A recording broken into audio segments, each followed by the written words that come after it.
आप सभी को नमस्कार। मैं अपर्णा द्विवेदी आज आपको QGIS के बेसिक्स के बारे में और GIS और रिमोट सेंसिंग के बेसिक्स के बारे में बताऊंगी, क्योंकि आप सभी को फील्ड में अपने जो बाउंड्रीज हैं उनके साथ साथ एज ए बेस मैप नीचे देखने के लिए इमेजरीज की जरूरत पड़ती है।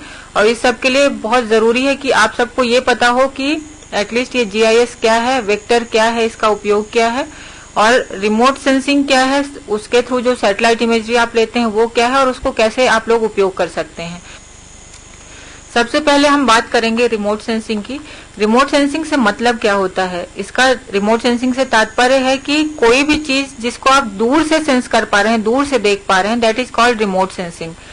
रिमोट सेंसिंग में सैटेलाइट जो होता है, जो पृथ्वी के चारों तरफ चक्कर लगाता है, वो बहुत ही दूरी से, बहुत ही ऊंचाई से पृथ्वी पे होने वाले जो फीचर्स हैं उन सबको कैप्चर करता है। इन सबको जब कैप्चर करता है तो इनकी जो इंटेंसिटी होती है अलग अलग होती है। हर फीचर अलग अलग इंटेंसिटी की तरंग दैर्ध्य को वापस देता है और उस हिसाब से उसकी जो इमेज है वो कैप्चर होके आती है। रिमोट सेंसिंग में बेसिकली हम दो तरह का डेटा यूज करते हैं। एक तो हो गया रास्टर डेटा और दूसरा हो गया वेक्टर डेटा।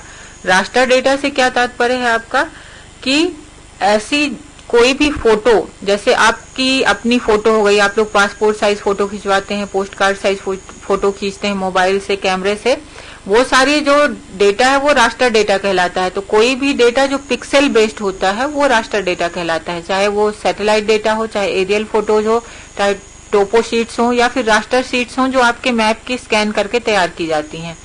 अगर जब कभी आपने अपनी फोटो को देखा होगा, जिन फोटो को एज ए पासपोर्ट आप लोग यूज करते हैं, उनको जब आप जूम करते जाते हैं तो एक लेवल के बाद जाके वो पिक्सलेट होना शुरू हो जाती हैं, मतलब छोटे छोटे से स्क्वायर उसमें आपको दिखने लगते हैं।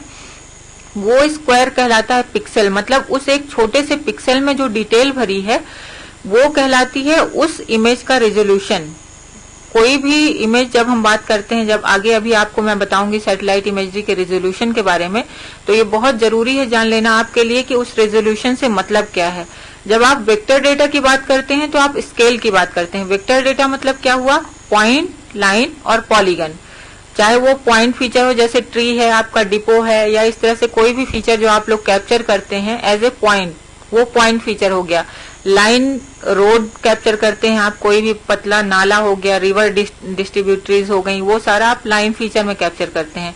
उसके बाद जो हमारी बाउंड्रीज हो गई, चाहे कंपार्टमेंट हो, चाहे रेंज हो, चाहे डिवीजन हो, और चाहे कोई भी स्कीम आपने चलाई प्लांटेशन की या अदर कोई स्कीम है, उसको जब आप कैप्चर करते हैं, जो पॉलीगन कैप्चर करते हैं। तो जो आपका वेक्टर डेटा बेसिकली डिपेंड्स करता है पॉइंट, लाइन और पॉलीगन पे। तो जब आप वेक्टर डेटा की बात करते हैं तो आप स्केल की बात करते हैं, 1:5000 स्केल, 1:50,000 स्केल। मुझे पूरी उम्मीद है कि आप सभी को स्केल के बारे में पता होगा, फिर भी मैं एक बार बताती हूँ। अगर 1:50,000 स्केल का मैप है, इसका मतलब हुआ कि रियल अर्थ का मैप का जो एक यूनिट है वो रियल अर्थ के 50,000 यूनिट को शो कर रहा है, मतलब 50,000 इकाई को दिखा रहा है। इसी तरह से जब हम 1:500 स्केल की बात करते हैं तो उसका मतलब हुआ कि मैप का एक यूनिट रियल अर्थ के 500 यूनिट को शो कर रहा है। तो जब कभी आपने देखा होगा, जब आप इंडिया का मैप दिखाते हैं, जब आप मध्य प्रदेश का मैप दिखाते हैं, तो आप बात करते हैं 1:50,000, 1:1 लाख, 1:5 लाख के मैप की। पर जब कभी आप खसरा मैप दिखाएंगे तो वो मैप आप दिखाएंगे 1:500 पे। मतलब जितना आपका स्केल छोटा होता जाएगा उतना ही ज्यादा आपकी क्लैरिटी घटती जाएगी। इसीलिए बहुत जरूरी है कि रेजोल्यूशन को भी आप समझ लें। इसी तरह का फंडामेंटल होता है रेजोल्यूशन में भी। जब आप सैटेलाइट इमेजरी में रेजोल्यूशन की बात करेंगे तो जब आप बात करेंगे कि ये सैटेलाइट इमेजरी 30 मीटर रेजोल्यूशन की है, इसका मतलब हुआ कि उस सैटेलाइट इमेज के एक छोटे से पिक्सल में 30 मीटर बाई 30 मीटर का डिटेल भरा हुआ है ना। रियल अर्थ का जो 30 मीटर बाई 30 मीटर मतलब 900 स्क्वायर मीटर का डिटेल उस एक छोटे से पिक्सल में भरा हुआ है। तो जैसे जैसे इमेजरी का रेजोल्यूशन कम होता जाएगा उतनी ज्यादा क्लैरिटी इमेज में बढ़ती जाएगी। ठीक है, अब इसके नेक्स्ट हम जाते हैं। ये आपको दिखाई दे रहा होगा यहाँ पे, ये है हमारा multi spectral data. Satellite imagery की जब हम बात करते हैं तो हमको दो तरह की इमेज दिखाई देती है, एक तो होता है कलर्ड इमेज और एक होता है ब्लैक एंड व्हाइट इमेज। तो जब आप बात करते हैं कलर्ड इमेज की, तो कलर्ड इमेज में आपको जब कलर्ड इमेज आपको तभी दिखाई देगी जब आपके पास एक से ज्यादा बैंड का डेटा होगा, more than one band data, तो ये कहलाता मल्टी स्पेक्ट्रल डेटा, वो हमेशा कलरफुल होगा। और दूसरा ये जो डेटा आपको दिखाई दे रहा है ब्लैक एंड व्हाइट डेटा, ये है पैनक्रोमेटिक डेटा। पैनक्रोमेटिक डेटा में हमेशा क्या होता है, एक बैंड डेटा होता है, इसलिए ये डेटा हमेशा ब्लैक एंड व्हाइट दिखाई देता है। मल्टी स्पेक्ट्रल डेटा में भी यहाँ पे जो आप ये वाली इमेज देख पा रहे हैं, इस इमेज में आपको ये जो रेड कलर में दिखाई दे रहा है ये वेजिटेशन दिखाई दे रहा है, जो ब्लू कलर में दिखाई दे रही है वाटर बॉडी दिखाई दे रही है, जो सियान कलर में दिखाई दे रहा है वो यहाँ का सेटलमेंट है या फिर बैरन लैंड है। तो सैटेलाइट इमेजरी जो कैप्चर करती है, जिस तरह से फीचर्स को कैप्चर करती है, उसको कहते हैं हम फॉल्स कलर कॉम्पोजिशन। मतलब जो ओरिजिनल अर्थ में आपको नहीं दिखाई देता है, जो सैटेलाइट इमेज कैप्चर कर रही है, that is called false colour composition. और इसी को जब हम रियल अर्थ में दिखने वाली चीजों के रूप में कन्वर्ट कर देते हैं, that is called natural colour composition. ये जो आपको दिखाई दे रहा है फिलहाल, ये है वेक्टर डेटा का एग्जांपल। पहले मैंने आपको रास्टर डेटा का एग्जांपल दिया, अब ये आपके सामने दिखाई दे रहा है वेक्टर डेटा का एग्जांपल। जैसे आपकी बाउंड्रीज हो गई, जैसे आपके पॉलीगन्स हो गए, जैसे आपका पॉइंट फीचर हो गया। अब यहाँ पे मैं आपको बताऊंगी कि सैटेलाइट इमेजरी कैप्चर कैसे करता है, और इसमें जो सनलाइट होती है किसी भी चीज को देखने के लिए, किसी भी अर्थ फीचर ऑब्जेक्ट को देखने के लिए अर्थ पे, आपके पास सन एक ऐसा एनर्जी सोर्स है जिसके कारण हम सभी को देखते हैं। जैसे अगर आपने देखा हो कि जब आपको फोटोग्राफर फोटो आपकी खींचता है तो उसमें आपके चेहरे पे वो लाइट डालता है और उस लाइट के रिफ्लेक्शन के कारण आपकी फोटो क्लियर आती है। पर अगर आप कहीं डार्क में, अंधेरे में खड़े होकर अपनी फोटो खिंचवाएंगे तो फोटो कभी भी क्लियर नहीं आएगी। इसी तरह से जो सैटेलाइट इमेजरी हमारी कैप्चर होती है उसका भी यही फंडा है। सन हमारा एनर्जी सोर्स है। ये सन जब अर्थ पे अपनी लाइट डालता है, इसकी लाइट पृथ्वी पर आती है, तो हर ऑब्जेक्ट पृथ्वी पे जो जितने भी फीचर्स हैं, चाहे वो नदी हो, पहाड़ हो, बिल्डिंग हो, बैरन लैंड हो, एग्रीकल्चर लैंड हो, फॉरेस्ट हो, वो अपनी कैपेसिटी के हिसाब से इसको रिफ्लेक्ट करता है। कुछ परसेंट तो ऑब्जॉर्व हो जाता है, बाकी रिफ्लेक्ट होता है। तो जिसका जैसा रिफ्लेक्टेंस है उस हिसाब से सैटेलाइट इमेजरी उस फीचर को कैप्चर करता है और उसको कैप्चर करने के बाद यहाँ वापस भेजता है। उसके बाद हम उसको यूज कर पाते हैं। जो सैटेलाइट इमेजरी है इसमें बेसिकली 4-5 चीजें इंपॉर्टेंट है जो यहाँ पे दी हुई हैं। जैसे एनर्जी सोर्स है, रेडिएशन एंड द एटमॉस्फेयर है, इंटरेक्शन विद द टारगेट है, recording of energy by the sensor, transmission, reception and processing, interpretation, analysis and application. तो ये एक बेसिक था जो मैंने आपको बताया कि सैटेलाइट हमारी कैप्चर कैसे होती है। अब हम बढ़ते हैं अगले स्लाइड की ओर। इसमें जो हमारा रिमोट सेंसिंग है, बेसिकली जो सैटेलाइट इमेजरी है, उसमें मेन 2-3 चीजें होती है। जैसे आप लोगों ने सुना होगा, जब भी आप डेटा लेके आते हैं या टोपो शीट लेके आते हैं तो हम बात करते हैं कि ये जियो रेफरेंस डेटा है या नहीं है। जो आजकल बाउंड्रीज करेक्शन का काम शुरू किया है बैतूल डिवीजन से हमने, वहां पे हम ब्लॉक मैप को स्कैन कराते हैं। स्कैन करने के बाद वो एक इमेज के रूप में चेंज हो जाता है, तो सबसे पहले हम उसकी जियो रेफरेंसिंग करते हैं। यहाँ पे जो जियो रेफरेंसिंग वर्ड है उसका क्या तात्पर्य है? जियो रेफरेंसिंग शब्द से मतलब हुआ कि जब आपने उसको स्कैन किया तो वो केवल एक फोटो है, जैसे हमारी और आपकी फोटोग्राफ्स होती हैं उस तरह से एक फोटो है। जब उस फोटो को उसके रियल अर्थ कोऑर्डिनेट पे आपने पहुंचा दिया, मतलब उसको जहां पे होना चाहिए, जो उसके XY हैं, उसके चारों कोनों के XY लेके आपने उसको पहुंचा दिया, तब वो कहलाता है जियो रेफरेंसिंग। और जियो रेफरेंसिंग करने के बाद वो अपने रियल अर्थ पे, रियल जगह पे पहुंच जाती है, तभी वो एज ए डेटा हमारे लिए यूजफुल होती है। उसके बाद हम करते हैं मोज़ेकिंग। मोज़ेकिंग से क्या मतलब हुआ? मोज़ेकिंग से तात्पर्य हुआ किसी भी चीज को सिलना। जैसे हमारे पास जब कपड़ों के अलग अलग टुकड़े रहते हैं, उनको हम सिलते हैं तो एक पूरा बड़ा सा कपड़े का टुकड़ा बन जाता है। उसी तरह से हमारे पास जब छोटी छोटी सैटेलाइट इमेजरीज होती हैं या छोटी छोटी इमेजरीज होती हैं, तो इन सब को जियो रेफरेंस करने से ये अपनी ओरिजिनल जगह पे बैठती हैं और उसके बाद हम इनको एक बड़े से मैप के रूप में कन्वर्ट करते हैं। That is called mosaicking. और इसकी मोज़ेकिंग करने के बाद ये जो सैटेलाइट डेटा फाइनल तैयार होता है, उस सैटेलाइट डेटा को हम अपने सर्वर पे रख के डिप्लॉय कर देते हैं, मतलब पब्लिश कर देते हैं, ताकि वो आपके पास तक उपयोग के लिए पहुंच सके। अब मैं आपको एक छोटा सा डेटा इंट्रोडक्शन देना चाहती हूँ कि हमारे जो डिपार्टमेंट है Madhya Pradesh forest IT department, उनके पास रिमोट सेंसिंग का जो रास्टर डेटा है उसमें से कौन कौन सा डेटा अवेलेबल है। इसमें यहाँ इस स्क्रीन पे आप देख पा रहे होंगे कई तरह के नाम लिखे हुए हैं। ये अलग अलग सैटेलाइट इमेजरीज के टाइप हैं और इन अलग अलग सैटेलाइट इमेजरीज के टाइप का जो बेस है वो इनका रेजोल्यूशन है। मतलब हर इमेज का अलग अलग रेजोल्यूशन है और इन इमेजेस का उपयोग भी अलग अलग है। जैसे ये जो लैंडसेट डेटा आप देख रहे हैं, लैंडसेट डेटा का रेजोल्यूशन होता है 30 मीटर। 30 मीटर का मतलब हुआ कि इसके एक छोटे से पिक्सल में 30 मीटर बाई 30 मीटर की डिटेल भरी हुई है। ये डेटा मल्टीस्पेक्ट्रल डेटा है जो काफी समय से कैप्चर किया जा रहा है और 1990 से शुरू हुआ था। इसके बाद लैंडसेट 1, 2, 3, 4, 5, 6, 7 तक लॉन्च हो चुका है अभी। और इस डेटा का उपयोग पहले पिक्सल बेस्ड एनालिसिस के लिए किया जाता था। किसी भी तरह की एनालिसिस करनी होती थी तो लैंडसेट डेटा का उपयोग किया जाता था। उसके बाद हमारा आया लिस्ट 3 का डेटा। ये जो लिस्ट 3 का डेटा है इसका रेजोल्यूशन है 23.5 मीटर। 23.5 मीटर का मतलब हुआ कि इसके एक छोटे से पिक्सल में 23.5 मीटर बाई 23.5 मीटर की डिटेल है। ये लिस्ट 3 का data Indian remote sensing satellite का डेटा है और काफी यूजफुल है। आज भी इंडिया में जितने भी संस्थान हैं बड़े बड़े वो सब लिस्ट 3 का ही डेटा पिक्सल बेस्ड एनालिसिस के लिए यूज करते हैं। इसमें जैसे SFI हो गया, FRI हो गया और इसरो हो गया, NRSC हो गया, IIRS हो गया, ये सारे लोग पिक्सल बेस्ड एनालिसिस के लिए इसी डेटा का उपयोग करते हैं। उसके बाद आप देख रहे हैं यहाँ पे लिस्ट 4 का डेटा। लिस्ट 4 का डेटा लिस्ट 3 से बेहतर है और ये भी इंडियन रिमोट सेंसिंग सैटेलाइट का डेटा कहलाता है। इसका रेजोल्यूशन है 5.8 मीटर। 5.8 मीटर मतलब कि ये और बेहतर हो गया। पहले ये आया, फिर उसके बाद ये आया, अब इसके बाद ये आया, मतलब और भी बेहतर होता जा रहा है सैटेलाइट।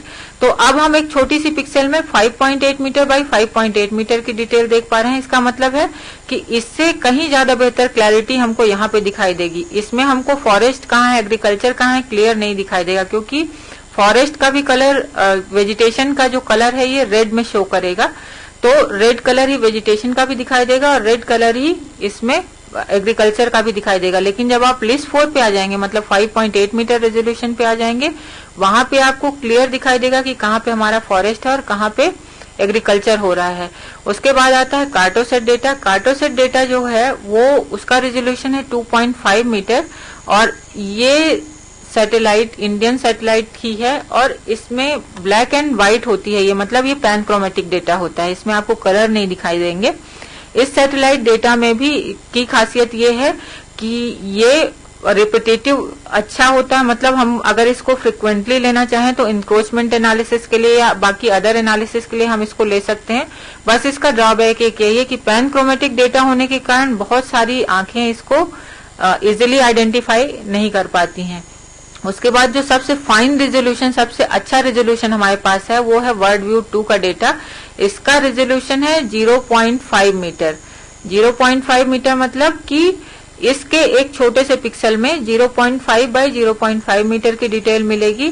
ये वही सैटेलाइट इमेज है जो आप गूगल अर्थ वगैरह में भी देखते हैं। अगर आपने गूगल अर्थ को यूज किया होगा, मुझे ऐसा लगता है कि लगभग सभी ने यूज किया होगा कभी ना कभी गूगल अर्थ को। तो गूगल अर्थ को जूम करते हुए जब आप एक लेवल पे पहुंचते हैं जहां पे आपको एक एक पेड़, एक एक घर, एक एक खेत क्लियर दिखाई देने लगते हैं, तो वो जो इमेजरी उसमें लगी हुई है वो वर्ल्ड व्यू 2 की इमेजरी है। और ये जो वर्ल्ड व्यू 2 की इमेजरी हमारे पास दो तरह की है। एक तो मल्टी स्पेक्ट्रल डेटा है जिसका रेजोल्यूशन 2 मीटर का है और दूसरा जो डेटा है वो पैनक्रोमेटिक डेटा है, वो 0.5 मीटर का डेटा है। अब हमारे पास लिस्ट 3 का जो डेटा है वो मोर देन 1 ईयर है। 2005 का, 2007 का, 2008 का, 11 का और 13 का। और इसी डेटा के ऊपर हम अपनी पिक्सल बेस्ड एनालिसिस के द्वारा चेंज डिटेक्शन करते हैं। जैसा कि थोड़े टाइम पहले आप लोगों को MPFD जियो पोर्टल की ट्रेनिंग भी दी गई थी, उसमें हमने एक NDVI चेंज डिटेक्शन का एप्लीकेशन डाला है। उसमें हम इन्हीं इमेजरीज में आपस में कंपैरिजन करके एक साल से दूसरे साल, दूसरे साल से तीसरे साल का अंतर निकाल सकते हैं। इसी तरह से हमारे पास जो कार्टोसेट है वो 2005 का है, 2010 का है। इसमें से कार्टोसेट 2005 का जो डेटा है वो आपका जो वन अधिकार अधिनियम है जिसके तहत पट्टे दिए जा रहे हैं उनकी एनालिसिस के लिए किया जाता है कि 2005 की सिचुएशन में उस पर्टिकुलर जगह पे क्या स्थिति थी, वहां पे एग्रीकल्चर था या वहां पे फॉरेस्ट था। उसी के बेसिस पे हम हिस्टोरिकल डेटा को एनालाइज करके उसकी हम एनालिसिस करके आपको बताते हैं और उसके बेसिस पे आप डिसीजन लेते हैं। इसी तरह से अब हमारे पास जो हाईएस्ट रेजोल्यूशन है वो है वर्ल्ड व्यू 2 2013 का और वर्ल्ड व्यू 2 2014 का, जिसको आपने देखा भी होगा क्योंकि काफी सारे डिविजन्स को ये डेटा दिया जा चुका है। तो ये सारी सैटेलाइट इमेजरी फॉरेस्ट में अवेलेबल हैं जिनके द्वारा आप इनका सबका एग्जांपल यहाँ पे फोटो के द्वारा भी दिया है मैंने। जैसे ये लैंडसेट डेटा है 30 मीटर रेजोल्यूशन का, इसको आप देख पा रहे हैं लैंडसेट का डेटा। और उसके बाद ये है लिस्ट 3 का डेटा जो हमारे पास मोर देन 1 ईयर है, 2001, 5, 7, 8, 11 और 13 का 23.5 मीटर का रेजोल्यूशन है इसका। कार्टोसेट का 2005 और 2010 का डेटा है जो 2.5 मीटर रेजोल्यूशन का है। फिर उसके बाद लिस्ट 4 का डेटा हमारे पास जो 5.8 मीटर का है और जो वर्ल्ड व्यू 2 2013-2014 का 0.5 मीटर का डेटा है जिसको आप बहुत क्लियरली विजुअलाइज कर सकते हैं। इसके द्वारा आप अपना विजुअल इंटरप्रिटेशन कर सकते हैं। इन सभी सैटेलाइट इमेजरीज को यूज करने के लिए फॉरेस्ट आईटी के पास वर्तमान समय में क्या क्या रिसोर्सेज हैं इसके बारे में यहाँ पे बताया है। हमारे पास वर्क स्टेशन है, हमारे पास सॉफ्टवेयर है जो इमेजरी प्रोसेस करता है, हमारे पास आर्कजीआईएस सॉफ्टवेयर है जो वेक्टर प्रोसेस करता है, रिमोट सेंसिंग सैटेलाइट डेटा जैसा मैंने आपको पहले बताया, Landsat, list 3, list 4, Cartosat, high resolution वगैरह है हमारे पास।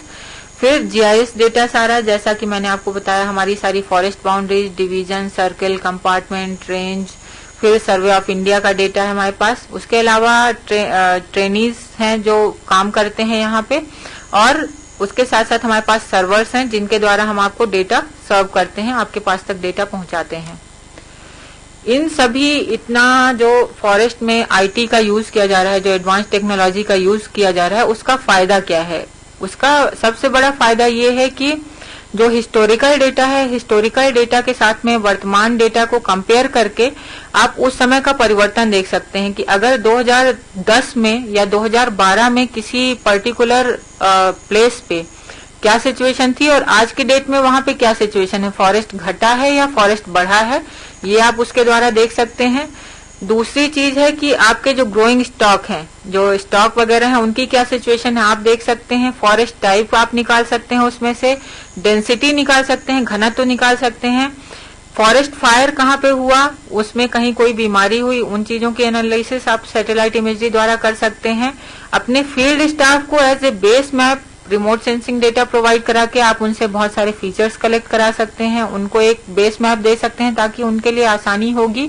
अगर उनके पास उनके जो मोबाइल डिवाइसेस हैं, चाहे वो एंड्रॉयड मोबाइल हो या पीडीओ हो या मोबाइल मैपर हो, उसमें अगर कोई भी बेस मैप डाला हुआ है जिसके द्वारा उनको ये पता चलता है कि हमारा नियरेस्ट फॉरेस्ट कहाँ पे है, उसके ऊपर आपका बेस मैप के ऊपर आपकी फॉरेस्ट बाउंड्री डली होगी, तो उनके लिए ये ट्रैक करना आसान होगा कि वो किस कंपार्टमेंट में है, किस पर्टिकुलर कंपार्टमेंट में कौन सी घटना हो रही है या कहीं पे कोई प्लांटेशन स्कीम है तो वहां उसकी क्या सिचुएशन है, वो सारी चीजें आप इसके द्वारा कर सकते हैं। और उसके साथ साथ अगर फॉरेस्ट बाउंड्री के अंदर कोई माइनिंग एरिया हो रहा है, जैसा कि अक्सर अपने यहाँ देखने में आता है कि इलीगल माइनिंग काफी होती रहती है, तो उन माइनिंग को भी आप इन सैटेलाइट इमेजरी का और वेक्टर डेटा का उपयोग करके ट्रैक कर सकते हैं। तो ये सारी चीजें थी जो इसके फायदे को बताती हैं। अब हम आज QGIS जो हमारा सॉफ्टवेयर है उसके बारे में आपको बताएंगे। आखिर QGIS सॉफ्टवेयर डेटा के उपयोग की जरूरत क्यों पड़ी हमको, इस पे हमारा फोकस करना बहुत जरूरी है, क्योंकि ArcGIS सॉफ्टवेयर है, डास इमेजिन या जो भी सॉफ्टवेयर यहाँ IT यूज कर रहा है, वो जो सारे सॉफ्टवेयर हैं वो पेड सॉफ्टवेयर हैं और काफी कॉस्टली सॉफ्टवेयर हैं। एक एक सॉफ्टवेयर की कीमत 12 लाख है और ऑब्वियसली 72 डिवीजन, उसके आगे कितने सारी रेंजेस हैं, फिर उसके आगे कितने सारे बीट्स हैं, हर एक जगह इतने कॉस्टली सॉफ्टवेयर पहुंचाना पॉसिबल नहीं है। इसलिए बहुत जरूरी था ये कि इस सॉफ्टवेयर का कोई ऐसा सब्स्टिट्यूट लाया जाए जो उसी सॉफ्टवेयर की तरह बल्कि उससे बेहतर काम करके दिखाए और हमारी जो बेसिक रिक्वायरमेंट्स हैं, वर्किंग प्लान्स में तो कुछ जगह पे ArcGIS है भी अवेलेबल, लेकिन हर जगह अवेलेबल नहीं है। टेरिटोरियल में तो मुझे नहीं लगता कि कहीं पे अवेलेबल है ArcGIS सॉफ्टवेयर। तो उस सॉफ्टवेयर को रिप्लेस करके आपकी जो बेसिक रिक्वायरमेंट्स हैं, मैप देखना, उसके ऊपर अपनी वेक्टर बाउंड्री ओवरले करना, किसी भी चीज को मेजर करना, किसी भी एरिया को देखना, उस पे मार्क करना, तो आपको अपनी डिसीजंस पॉलिसी बनानी है, डिसीजंस लेने हैं, उन सब के लिए आपको IT या फिर अपने near by working plan officer से संपर्क करना पड़ता था। तो वो सारी जो डिपेंडेंसी है, जो निर्भरता है, उस निर्भरता को खत्म करने के लिए QGIS की ट्रेनिंग आप लोगों को कराई जा रही है, ताकि इसके बेसिक्स आपको क्लियर होने से आपके लिए काफी आसानी होगी। और क्योंकि ये एक ओपन सोर्स सॉफ्टवेयर है, मतलब ये फ्री ऑफ कॉस्ट अवेलेबल है, इसके सेटअप्स ऑलरेडी आप लोगों के यहाँ CDs DVDs में भेजे जा चुके हैं और आपके यहाँ का जो वेक्टर डेटा है वो भी भेजा जा चुका है। तो मुझे पूरी उम्मीद है कि आप लोगों ने इंस्टॉल कर लिया होगा और आज की ट्रेनिंग के बाद आप उसका उपयोग भी शुरू करेंगे। तो अब हम उपयोग शुरू करते हैं QGIS के इंस्टॉलेशन की तरफ। QGIS के इंस्टॉलेशन के लिए मैंने आपको जो QGIS का सेटअप दिया था, उस QGIS के सेटअप के ऊपर आपको डबल क्लिक करना है और डबल क्लिक करने के बाद वहां पे एक ऐसा विंडो खुलेगा, जैसा आप विंडो यहाँ पे देख पा रहे हैं। इस विंडो के ओपन होने के बाद जब आप रन पे क्लिक करेंगे, रन पे क्लिक करने के बाद आपके विंडो पे एक ये सेटअप विजार्ड खुलेगा। इस सेटअप विजार्ड पे आपको नेक्स्ट क्लिक करना है। नेक्स्ट क्लिक करने के बाद आपके पास फिर ये एग्रीमेंट विंडो खुलेगा। उस एग्रीमेंट विंडो में आई एग्री लिखा हुआ दिखाई देगा, उस आई एग्री को क्लिक करना है आपको। तत्पश्चात ये एक नया विंडो खुलेगा, उस विंडो पे आपको नेक्स्ट क्लिक करना है। उसके बाद QGIS का एक विंडो खुलेगा, उस QGIS में इंस्टॉल करना है। आपको लग रहा होगा मैं बहुत फास्ट जा रही हूँ, पर एक्चुअल में ये चीजें ऐसी हैं जिनको आप क्लिक क्लिक क्लिक करते जाएंगे और आपको ये अपने आप समझ में आता जाएगा, क्योंकि उसके अलावा आपके पास और कोई ऑप्शन नहीं है प्रोसेस को बढ़ाने का। तो ये चीजें अपने आप आती जाएंगी। उसके बाद आप QGIS, ये जो विंडो खुलेगा इसमें यहाँ पे एक लिखा हुआ दिखाई देगा QGIS, उस QGIS को आपको सिलेक्ट करना है और सिलेक्ट करने के बाद फिर आपको इंस्टॉल बटन दबानी है। इंस्टॉल बटन दबाते ही ये प्रोसेस शुरू होगी। ये प्रोसेस थोड़ा सा टाइम टेकिंग होगी, तो थोड़ा आपको इंतजार करना पड़ सकता है। आप इंस्टॉल क्लिक करने के बाद उसको थोड़ी देर के लिए छोड़ दें और जैसे ही वो अपने आप कंप्लीट कर लेगा प्रोसेस को, तो आपके सामने ये इस तरह का एक विंडो खुलेगा। इस विंडो के ऊपर फिनिश लिखा हुआ दिखाई देगा, जो एक्टिवेट हो जाएगा कंप्लीट होने के बाद। उसको क्लिक कर देंगे तो आपका सॉफ्टवेयर पूरी तरह से इंस्टॉल हो चुका होगा। ये सॉफ्टवेयर इंस्टॉल होने पे आपको आपका जो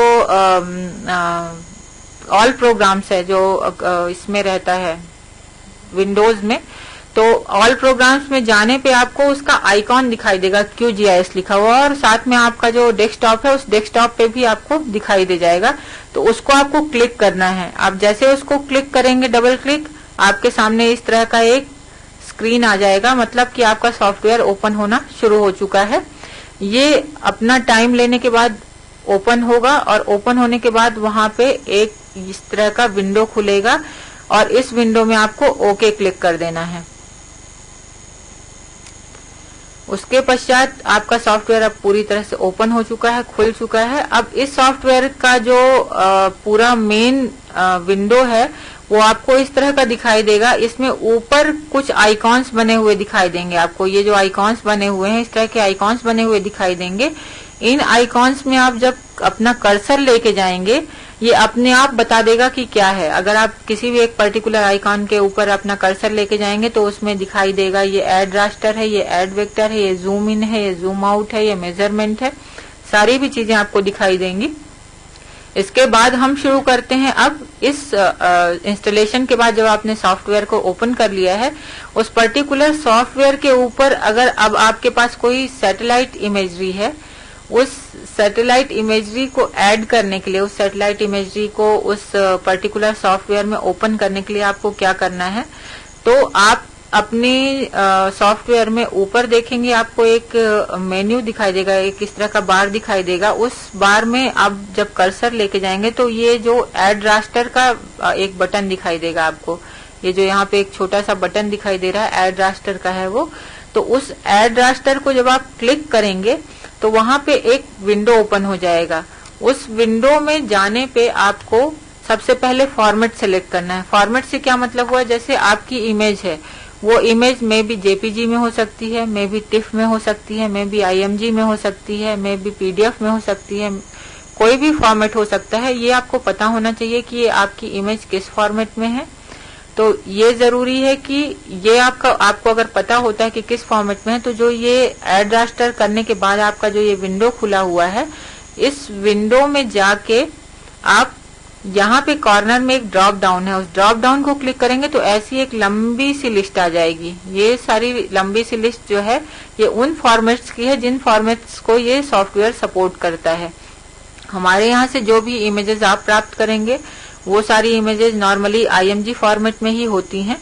तो आप यहाँ से आईएमजी फॉर्मेट को सिलेक्ट कर लेंगे। अगर आपका फॉर्मेट कोई दूसरा है जिस पे आप काम कर रहे हैं, टिफ है या कोई अदर फॉर्मेट है, तो यहाँ से आप वो पर्टिकुलर फॉर्मेट को सिलेक्ट करेंगे जिस पे भी आप काम कर रहे हैं और उसके बाद उसको ओपन क्लिक कर देंगे। ओपन क्लिक करने के साथ ही इस तरह का एक विंडो खुलेगा और इस विंडो में आने पे आपको अपना डेटा ब्राउज करना पड़ेगा, मतलब किस ड्राइव में आपने डेटा रखा है। एक और बात मैं आपको बताना चाहूंगी, जब भी आप सैटेलाइट डेटा या वेक्टर डेटा कुछ भी ओपन करने की कोशिश करते हैं तो आप नॉर्मली होता है कि आपके एक्सटर्नल हार्ड डिस्क या आपके सीडी में डेटा होता है, आप वहीं से ओपन करने की कोशिश करते हैं। ऐसा करने से आपका सिस्टम हैंग होता है क्योंकि वो आउटर बॉडी से डेटा को एक्सेस कर रहा है। इसलिए बेहतर तरीका, बेहतर प्रैक्टिस यही है कि आपका जो भी डेटा है वो एक्सटर्नल हार्ड डिस्क या डीवीडी या सीडी से आप अपनी लोकल ड्राइव में कॉपी कर लें, चाहे ई ड्राइव हो चाहे डी ड्राइव हो, जो भी ड्राइव आपकी खाली है उसमें एक फोल्डर बना के आप उस डेटा को कॉपी कर लें और उसी ड्राइव से उस डेटा को एक्सेस करें ताकि आपका सिस्टम हैंग नहीं हो। अब यहाँ से आपने जिस भी ड्राइव में, डी ड्राइव या ई ड्राइव जिसमें डेटा रखा है, उसको आपने ब्राउज किया और वहां से ब्राउज करने के बाद उसको सेलेक्ट कर लिया जिस पर्टिकुलर डेटा को आपको ओपन करना है, खोलना है। इतना करने के बाद आपको इस तरह की लिस्ट दिखाई देगी जैसा मैंने आपको इसमें दिखाया एग्जाम्पल के तौर पे। इसमें स्टोर डेटा में आपने जो इमेजेस सिलेक्ट करनी थी, आपकी मोर देन वन इमेज हो सकता है आपको एक साथ खोलनी हो, मैंने यहाँ पे 3 इमेज एक साथ सिलेक्ट की हैं, तो उनको आप सिलेक्ट कीजिए और उसके बाद क्लिक टू ओपन डेटा। तो उसके बाद आप जिस भी आपकी जो रिक्वायर्ड सैटेलाइट है, वांछित सैटेलाइट है, उसको सिलेक्ट करके आप इसको ओपन करेंगे तो आपके पास इस तरह का एक इमेज खुल जाएगा। ये इमेज सब कोई देख पा रहे होंगे। इस इमेज के अंदर आपको ये ब्लैक पोर्शन भी दिखाई दे रहा है, ब्लैक काला भी दिखाई दे रहा है। इस काले से आपका कोई मतलब नहीं, मतलब ये आपके किसी काम का नहीं। आपके जो काम की इमेज है वो केवल इतनी सी इमेज है जहाँ पे आपका डिटेल दिखाई दे रहा है और इस ब्लैक पोर्शन से हमको कोई मतलब नहीं है। तो इस ब्लैक पोर्शन को रिमूव करना जरूरी है, नहीं तो इससे जब जुड़ा हुआ डेटा आप कोई भी ओपन करेंगे, दूसरा जो इससे लगा हुआ डेटा है, तो ये जो ब्लैक पोर्शन है वो बार बार ऊपर आएगा। इस ब्लैक पोर्शन को रिमूव करना, ये ब्लैक पोर्शन है क्या, एक्चुअल में जो हमारे सैटेलाइट इमेजरी कैप्चर करते समय जो 0 वैल्यू के पिक्सेल्स होते हैं वो ब्लैक कलर में दिखाई देते हैं।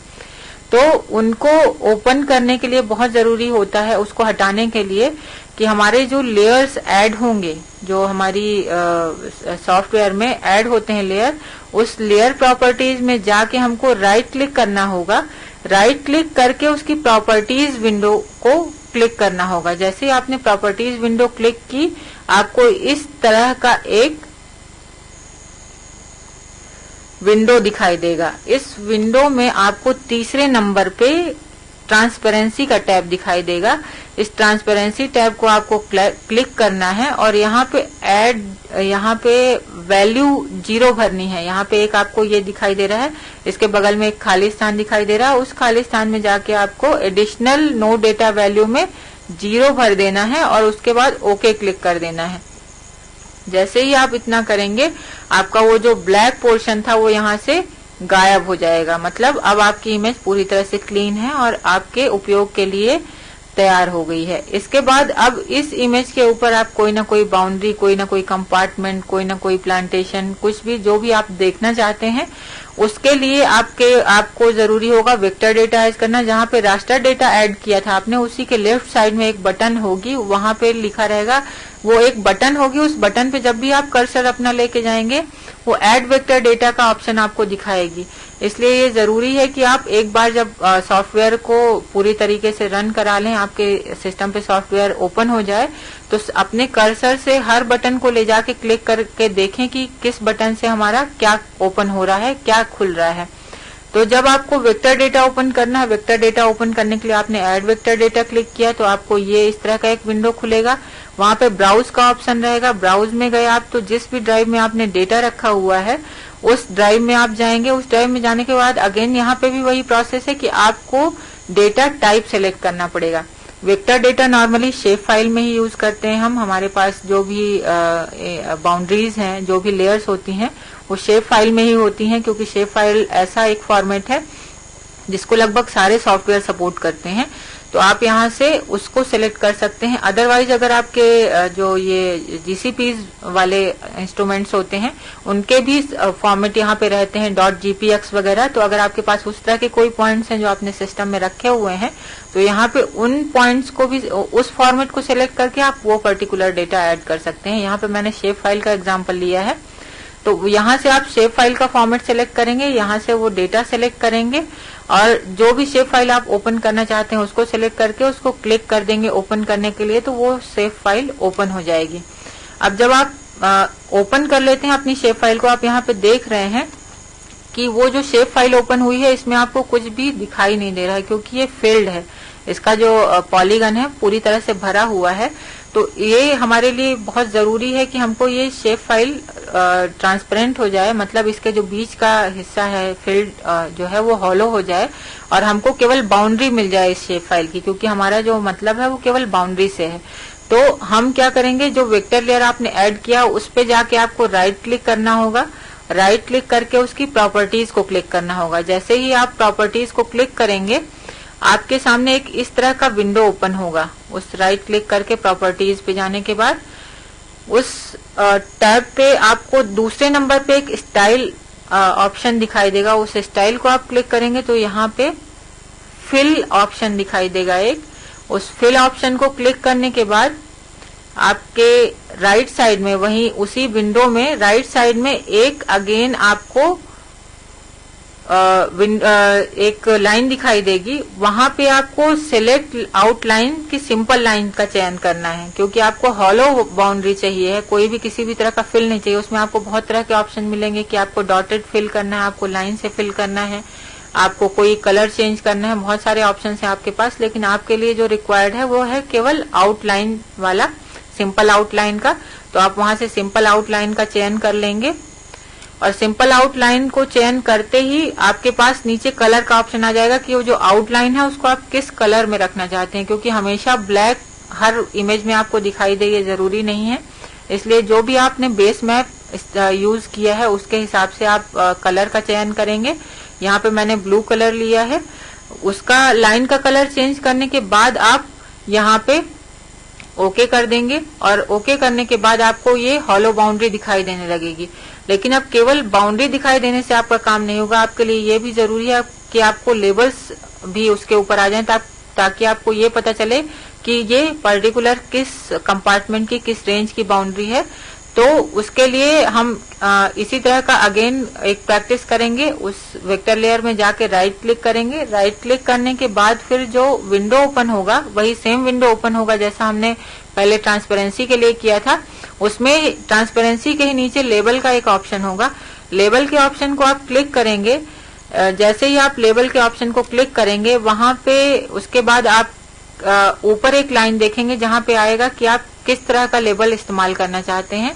आपको label for this layer only choose करना है। उसके बाद उस पर्टिकुलर बाउंड्री की जिस भी एट्रीब्यूट को आप सिलेक्ट करना चाहते हैं। एट्रीब्यूट से क्या मतलब हुआ कि जो भी शेप फाइल या जो भी फीचर आपने ऐड किया है जो वेक्टर लेयर, उसका कुछ ना कुछ इन्फॉर्मेशन उसके साथ में रहता है। तो उस इन्फॉर्मेशन में से कौन सी इन्फॉर्मेशन आप एज ए लेबल ऐड करना चाहते हैं। नॉर्मली हम नेम या नंबर को ही, जैसे कंपार्टमेंट अगर है तो कंपार्टमेंट का नंबर लेबल के रूप में शो करते हैं। अगर रेंज या डिवीजन है तो हम उसका नेम शो करते हैं। तो यहाँ से किस पर्टिकुलर एट्रीब्यूट को एज ए लेबल आप देखना चाहते हैं उसको सिलेक्ट करेंगे।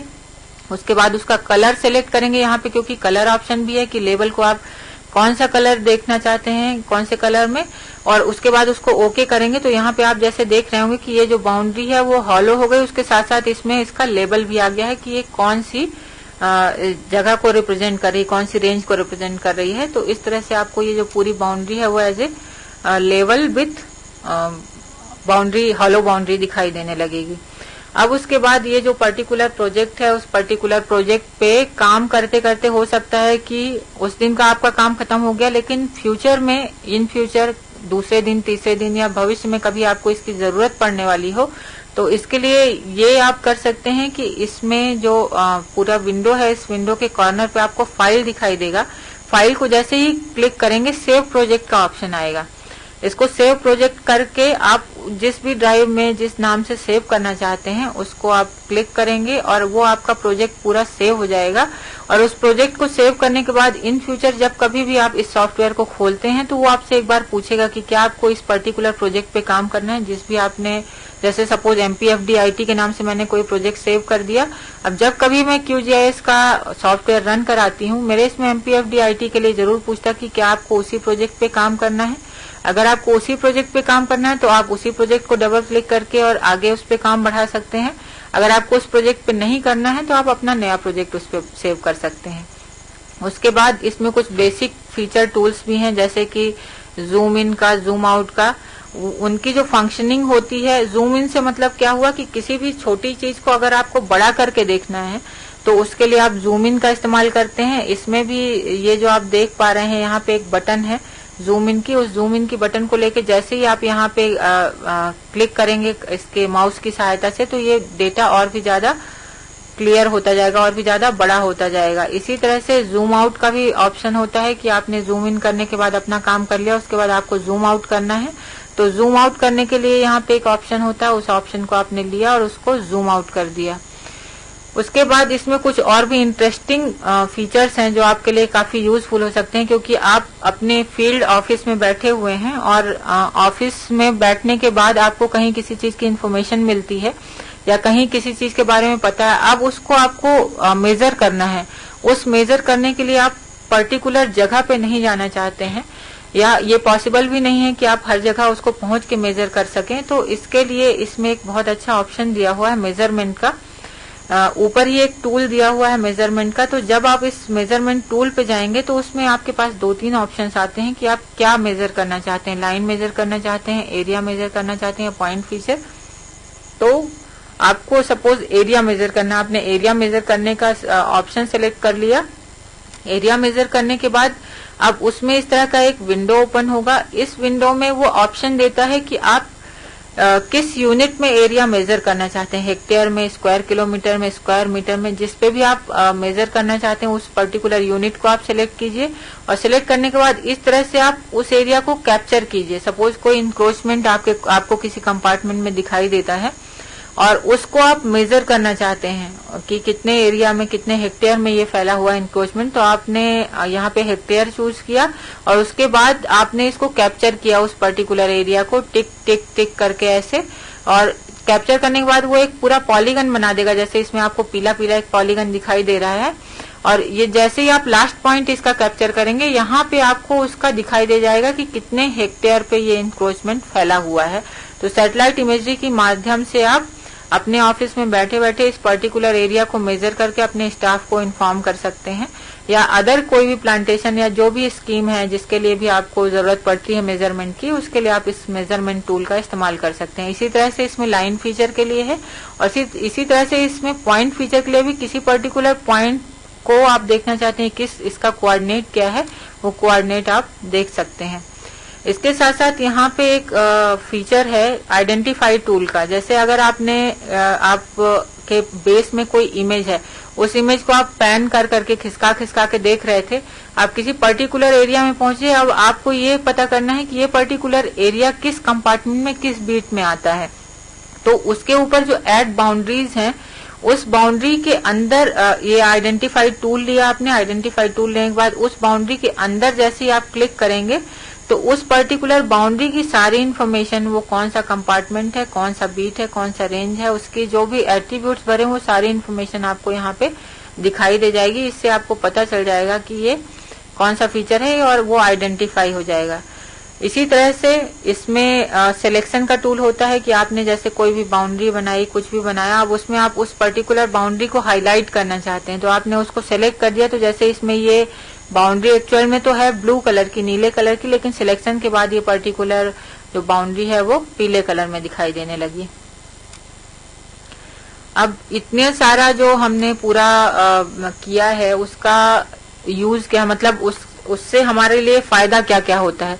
सबसे बड़ा फायदा जो है reduction in cost of execution. Reduction of cost क्यों हुआ हमारे लिए, क्योंकि आप अपने ऑफिस में बैठ के, सपोज कोई डीएफओ साहब हैं, वो अपने ऑफिस में बैठे हुए हैं, उनके लिए पॉसिबल नहीं है हर समय हर अपने फील्ड के हर जगह पे पहुंच पाना, और अगर जाते भी हैं तो ऑब्वियसली उनको आने जाने के लिए साधन चाहिए, उनके साथ में रिसोर्सेज चाहिए। उन सब में जो कॉस्ट हमारा खर्च होता है उसको हम इससे बहुत हद तक रिड्यूस कर सकते हैं, क्योंकि अपने ऑफिस में बैठ के ही आप जब लेटेस्ट इमेजरी 2014 की इमेजरी आपके पास है, कुछ समय बाद हमारे पास 2015 की इमेजरी आने वाली है, उनको बेस में लगा के आप अपने फील्ड की सिचुएशन को देख सकते हैं कि हमारे एरिया में किस क्षेत्र में क्या हालात चल रहे हैं, और उसके बेसिस पे आप अपने डिसीजन ले सकते हैं। दूसरा सबसे बड़ा फायदा ये है कि इसके द्वारा सारी की सारी इंफॉर्मेशन और डेटा हम सारे अपने जितने फील्ड स्टाफ हैं, जितना 72 डिवीजन है, उनको हम पहुंचा सकते हैं। तीसरा सबसे अच्छा जो है डेमोक्रेटाइजेशन ऑफ इंफॉर्मेशन, मतलब हर एक के लिए ये ओपन, हर एक मतलब कि हमारे जो स्टाफ के लोग हैं, फॉरेस्ट के जो लोग हैं, उनके लिए ओपन है, वो सारे लोग इसको यूज कर सकते हैं और उसको एनालाइज करके उसके हिसाब से अपने रिक्वायरमेंट के हिसाब से काम कर सकते हैं। और चौथी सबसे बड़ी बात, इसमें एक्यूरेसी बहुत ज्यादा होती है, क्योंकि अगर हम मैनुअल मेजरमेंट कुछ करते हैं, या कई बार आप लोगों ने देखा होगा मोबाइल मैप पर या फिर पीडीए की सहायता से जो फीचर्स कैप्चर किए जाते थे, उनमें कई बार जो पॉलीगन होते थे वो प्रॉपर पॉलीगन ना आके छोटे छोटे कई सारे पॉलीगन या फिर एक दूसरे में उलझे हुए पॉलीगन्स आते थे, क्योंकि उनकी कैप्चर में कहीं ना कहीं एरर आती थी, प्रॉब्लम आती थी। इसी तरह से कहीं कहीं जीपीएस काम करना बंद कर देता है, तो कहीं पे कुछ और मैनुअल एरर आ जाती है, तो वो सारी एरर होने की संभावना इन टेक्नोलॉजी से बहुत कम हो जाती है। और सबसे बड़ी बात ट्रांसपेरेंसी है। इन चीजों के द्वारा आप अपने जो सिस्टम है उसको बहुत हद तक ट्रांसपेरेंट कर सकते हैं और इमीडिएट डिसीजन लेके आपके जो चीजें हैं उनको शॉर्ट आउट कर सकते हैं और उनके बेसिस पे फ्यूचर पॉलिसीज भी बना सकते हैं। तो इसका जो मेन उद्देश्य था QGIS सिखाने का, वो यही था कि आप लोगों के पास जो ऑपरेटर्स हैं और जो टेक्निकल पर्सन्स हैं, उनको ये पता हो एटलीस्ट कि डेटा कैसे ओपन किया जाता है। GIS की जो एडवांस टेक्नोलॉजी है, जो ड्राफ्ट्समैन है, उनको ये पता होना बेहद जरूरी है कि GIS और रिमोट सेंसिंग की जो इस्तेमाल किया जा रहा है आज के डेट में फॉरेस्ट में, उनको किस तरह से वो अपने ऑफिस में ही यूज कर सकते हैं, कैसे ओपन कर सकते हैं। इन फ्यूचर अगर कभी भी कोई परेशानी या कुछ भी होता है तो वो सारे जो आपके डाउट्स हैं वो आप मुझे मेल करके, या जो ऑफिस IT का फोन नंबर है 2674-302, उस पर फोन करके आप पूछ सकते हैं। मेरी मेल ID इसमें लिखी हुई है aparna.dwivedi@mpforest.org।